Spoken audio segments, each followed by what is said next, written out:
Monsieur le maire, chers collègues, vous nous demandez de voter aujourd'hui une subvention de 209 000 € à la SASP Rugby pour la saison 2018-2019. Dans le cadre d'une information des élus pleine et complète, nous avons eu communication en annexe de ce rapport des éléments financiers de la SASP qui ont été donnés en toute transparence par le lot Rugby, qu'il faut bien le souligner.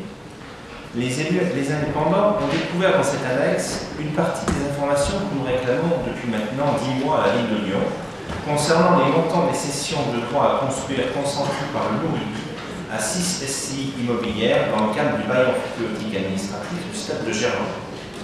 On se souvient en effet qu'un bail amphithéotique avait été conclu en juillet 2016 entre la SASP Rugby et la ville de Lyon. La SASP Rugby s'engageait à investir 66 millions d'euros pour développer le site de Gerland, en échange de la mise à disposition pour 60 ans du ténement immobilier du stade. Afin de trouver un modèle économique viable, la ville de Lyon a accordé en mars 2018 à la SASP Rugby des droits immobiliers à hauteur de 28 000 m² de plancher dans le périmètre du stade. La SASP Rugby a par la suite cédé ses droits à construire à 6 SCI afin de valoriser ses biens, un montage qui ne lui pose pas de problème de fond. Cependant, afin d'avoir la certitude que ces cessions garantissent à la SASP Rugby un équilibre financier pérenne, lui permettant de financer son développement, les élus du groupe Les Indépendants ont demandé à la ville de Lyon les montants de ces 6 cessions immobilières, montants qui n'étaient pas indiqués dans les documents joints à la délibération soumise au vote. Délibération que les élus des Indépendants avaient voté suite aux engagements du maire de l'époque, Georges Kepenica. Après 10 mois d'attente, 3 lettres adressées à votre adjointe, 2 interventions au conseil municipal, nous n'avons toujours pas eu communication des documents demandés. C'est au détour de la délibération d'aujourd'hui que nous apprenons que, par acte en date du 2 juin 2018, 2 des 6 cessions partielles de droits à construire ont été effectuées entre le lot Rugby et 2 SCI immobilières pour un montant global de 24 975 000 €. Cela fait donc au moins 6 mois, monsieur le maire, que la ville de Lyon a au moins partiellement les documents que nous vous demandons. Pourquoi ce manque de transparence de la part de la ville? Nous réclamons ces éléments afin d'être certains que le bail amphithéotique soit profitable à la SASP Rugby. Ces premiers éléments semblent montrer que la SASP Rugby bénéficie effectivement d'une partie de la promotion immobilière en cours sur le site du stade de Gerland, et c'est une bonne chose. Cependant, dans ces conditions, il semble légitime de réinterroger la nécessité de la subvention de fonctionnement de 209 000 € versée à la SASP Rugby.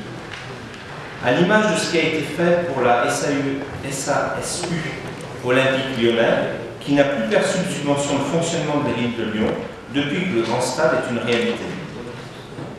Par ailleurs, à l'absence d'une information financière complète, les élus les indépendants s'abstiendront sur cette demande de subvention. Pour terminer mon intervention, je souhaiterais dire quelques mots sur l'attribution de subventions de fonctionnement aux divers clubs sportifs que nous aurons l'occasion de voter pour la saison 2018-2019 dans quelques minutes à travers la délibération 2019-44-87. La ville de Lyon compte environ 600 clubs sportifs. Ces clubs, les bénévoles qui les animent, sont une richesse pour notre ville et surtout pour les jeunes qui sont accueillis, formés et entraînés. Ces clubs jouent un rôle clé pour la proximité, mais aussi jouent un rôle clé au niveau social et éducatif. Mais parmi ces 600 clubs, seulement 150 perçoivent chaque année un soutien financier de la ville de Lyon pour un montant global de 4,1 millions d'euros. Le montant de ces subventions est très variable en fonction du club. Par exemple, pour le FC Gerland, c'est une subvention de 21 € par licencié. Pour l'association Lyon Hockey Club, c'est 36 € par licencié. Pour l'AS Monchat, 56 € par licencié. Pour l'AS Luchère, c'est 500 € par licencié. Et pour l'association Lot Rugby, c'est 1 000 € par licencié. Ceci est d'autant plus surprenant que l'existence d'une association Lot Rugby est une condition indispensable pour que la SASP Rugby, club professionnel de rugby, puisse participer au top 14. Ça fait partie du règlement de la Ligue nationale de rugby. Il ne semble donc pas incohérent, dans ces conditions, que le club professionnel puisse contribuer en lieu et place de la ville de Lyon au fonctionnement de l'association. Monsieur le maire, merci d'expliquer aux élus municipaux ce qui justifie de telles différences de traitement selon les associations. Je vous remercie.